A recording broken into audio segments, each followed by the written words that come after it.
hospitali ya MTRH iliwafuatilia ili kurejesha zaidi ya shilingi milioni 100 walizolipwa kama mshahara wakati wakiwa wameajiriwa kutumia vyeti bandia.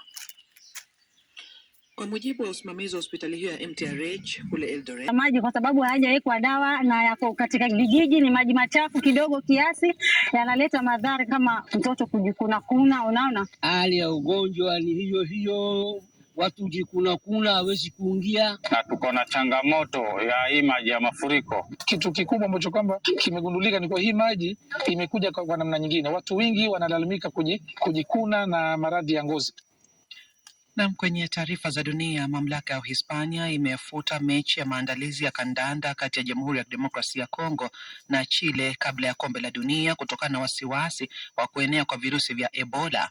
Juan Franco, meya wa Línea de la Concepción kusini mwa Uhispania, ambapo mchezo wa Juni 9 ulipangwa kufanyika, amesema alitia saini amri ya kupiga marufuku mechi hiyo.